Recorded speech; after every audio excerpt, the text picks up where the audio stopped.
For the last 5 decades, writer Luis Valdez has worked to give a voice to the voiceless. I don't think any of these places really speak of prosperity or security of any sort.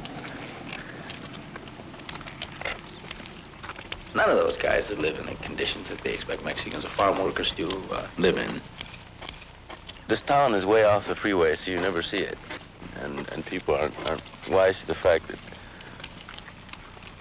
thousands and thousands of people are living like this, and they're farm workers. I mean, I can remember this when I was a kid. We used to do this, just settle for anything.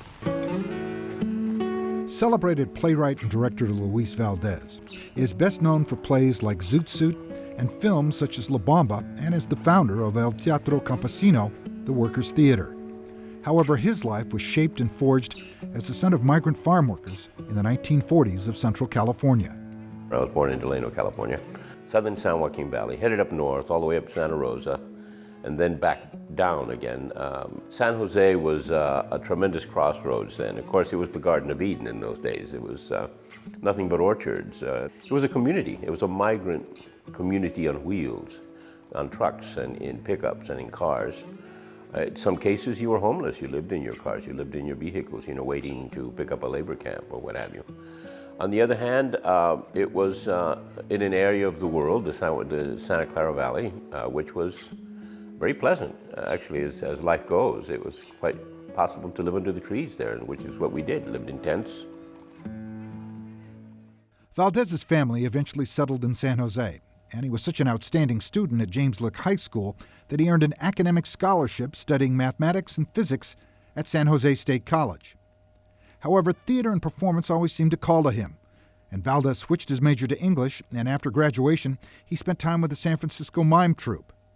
In 1965, Valdez returned to Delano, and with the blessing of Cesar Chavez, El Teatro Campesino was born. So I decided that what I wanted to do was to organize a theater of, by, and for farm workers. And so in the second week of the Delano grape strike, I went to Delano to see Cesar.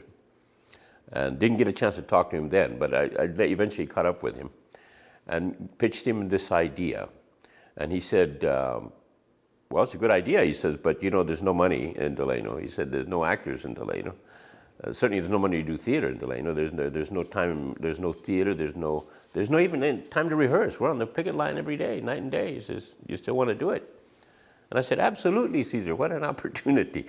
And so it was really the spirit of the strike and the movement that inspired me. And I created El Teatro Campesino with the farm workers on the picket lines. Everybody!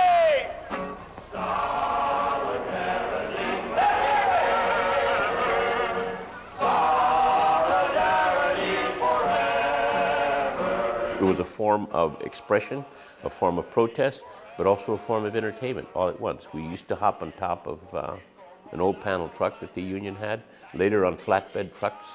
It became a form of really organizing people and expressing really what the needs were, a nonviolent form of organization, and that was really important and part of that whole change.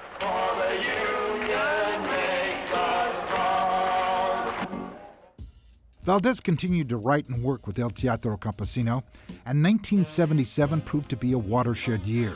His play Zoot was a smash success at the Mark Taper Forum in Los Angeles, and the guy who once performed atop flatbed trucks hit the big time.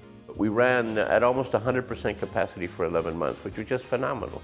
It made enough money for the Mark Taper Forum to purchase the Aquarius Theater.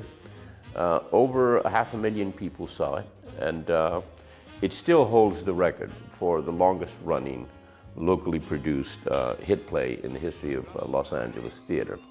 Unwilling to sell the movie rights of his play for a cool $500,000, Valdez instead wrote his own screenplay and ended up directing the film for considerably less cash.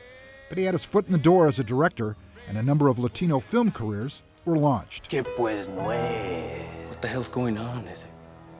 City's cracking down on pachucos, carnal. Don't you read the newspapers? Death Awakens, Sleepy Lagoon. So what emerged was a film that was kind of unusual, and I think holds up well. It's still very popular. It won me more respect, I think, with filmmakers. It was not a commercial success, but it was nominated for a Golden Globe as Best Musical Picture of 1981 or something, and the fact is that it's still there, and it's a record, if nothing else, of the original cast. It made Eddie Olmos a movie star, and my brother was also, Daniel, was one of the major figures in it. Lupe Ontiveros, who played the mother, also had still has a major career in Hollywood. Tony Plana, who was the father in Ugly Betty, was one of the younger brothers. So the Zoot Suit cast had their opening, their shot with Zoot Suit. What followed was even more success for Valdez, and in 1987 he wrote the screenplay and directed the blockbuster film La Bamba, the tragic story of rock and roller Richie Valens, whose life was cut short in a plane crash. 20 years later, the film still resonates with audiences, largely because of Valdez's ability as a master storyteller. I was trying to tell a story that was true to Richie's spirit. He would have been very generous. He was a very generous person, very loving person, who encountered a world that he changed through his music. The heartline of La Bamba, I think, is what keeps it popular. The fact that it's a story of two brothers. It's a Cain and Abel story. There's nothing that's biblical. That goes way back. And when two brothers can, because of jealousy and anger or whatever, those roots that come out of childhood and manifest in different ways in adulthood, in some ways a competition for mama's love. What could be more basic than that? Don't you walk out on me!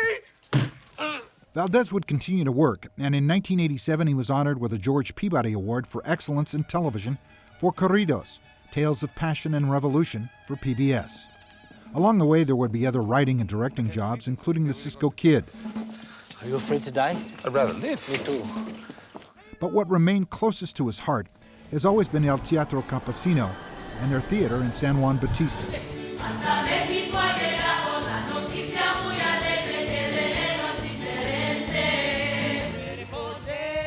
Recently, Valdez has allowed local high school students to use his groundbreaking play Zoot Suit in an effort to promote the arts and theater in schools. The idea of having my play, Zoot Suit, being done in high school, particularly in this area, was phenomenal. It was a learning experience for the students. I wasn't directly involved. These were other directors. I just gave them permission to do my play. We had some of the Teatro Campesino members go over and work with the students. It was a transformative experience for a lot of these young people. Not all the Latinos either. It was the Anglo kids involved, because this was the first time that they really interacted and that they were able to really look across and see each other. Being high school, they had to have colorblind casting. So even the Pachuco, the Eddie Olmos role, was played by a young woman, in April Saldaña in Salinas High School, which was incredible. Here's this young woman doing El Pachuco, and she did a hell of a job. So it's a learning experience for everybody. And in that way, the work is able to serve. I've always believed that theater is a creator of community, and that community is a creator of theater.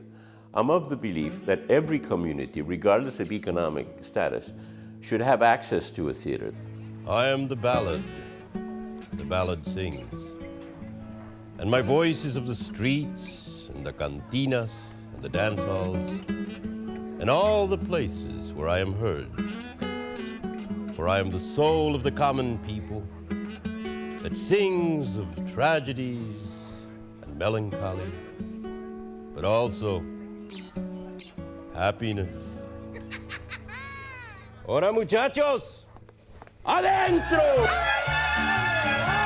Some men are timeless, and such is the case with Luis Valdez, a playwright and director who continues to tell stories and give voice to the voiceless.